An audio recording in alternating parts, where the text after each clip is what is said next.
right, everyone. This is Reverend Dr. Cynthia Red of WHOCU.org. Okay, if you keep experiencing what I'm going to explain to you, then something is wrong. Okay? Say you're a God-fearing person, you're in your word every day, and all of a sudden when you're around someone or participating in an event, no matter what it's related to, whether you work or whatever, you don't focus, you don't concentrate. It's not no love thing. This is just conflict of interest in the mind, because God is not the author of confusion. He gives us a sound mind. And when they're around you, they don't want to talk to you, say nothing to you, because you're going to reference God and not them. So that's when you start seeing the inner fight, the inner turmoil between your spirit, their spirit, and your, not the physical being, but the spiritual being. Okay? And sometimes a person will be after you because of a plan that has done you wrong, but you have not done the plan wrong. You were fair to the plan and still fair to the plan, but they keep on saying they're going to revenge for their plan. But Psalms 94 teaches us God is a God of revenge, not us. So if somebody keeps doing that, you just put your arm on.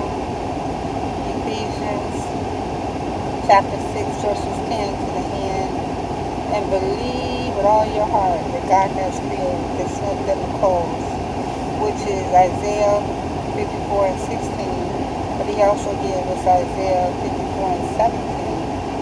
No weapon formed against thee shall prosper, and every tongue that shall rise against thee in judgment thou shalt condemn.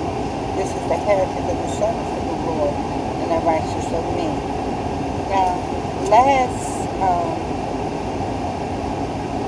ministry I did, we talked about forgiving a person 7 times a day. Now, 7 times 7. If your brother trespasses against you 7 times a day, give them 7 times a day. Okay? That is the New Testament gospel. And the sermon before this one, that's the one you look at to get the information. Okay? So, we have to look at 2 Timothy 2:15. You must study to show yourself approved unto God.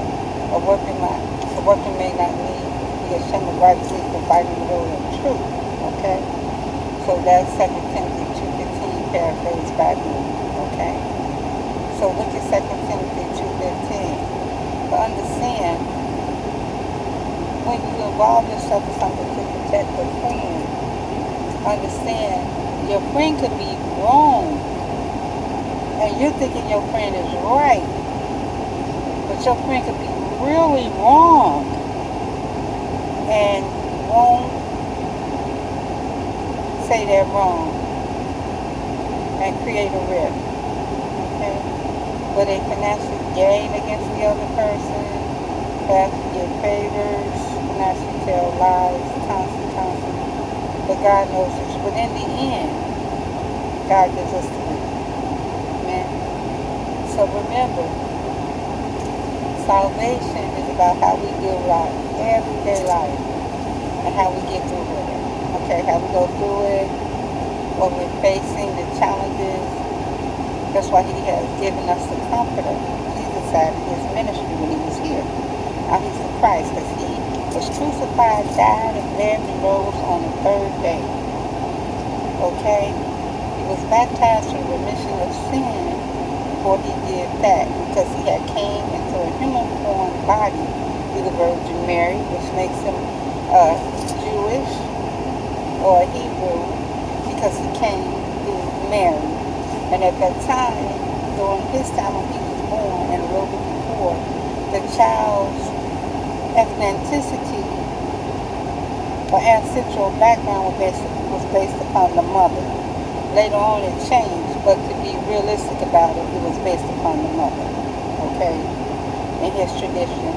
And yes, the land of Pakistan is where Jesus and all of them were, okay? So We're not going to say our Savior is over here, over there, over here, over there. No, we're not. The fights that we see overseas, they're all family fights, really.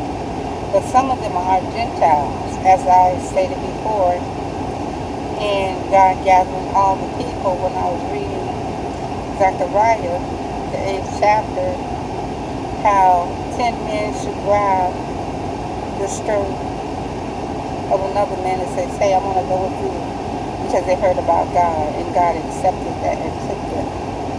And that is what Jesus did. Jesus says, I am the way, the truth, and the life. No man comes to the Father but by me. Okay? But if we're dealing with people that are racist and using other people as a scapegoat to get away with it, God sees that too. Because I don't think nobody's more racist than God. Because God can be racist. Let him get side with him and see what he tell you. You know what? Those that worship me must worship me in spirit and in truth. But if you want me to be racist, I'll show you how to be racist. I'll show you how to be racist. So, don't mess with God.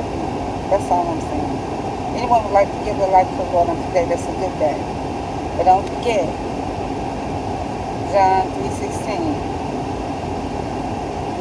God so loved the world, he gave his only begotten Son, whomsoever believeth on him shall neither hunger nor perish, but have everlasting life. Again, that's me. Again, okay? Talking about salvation. Amen? Everybody enjoy their day.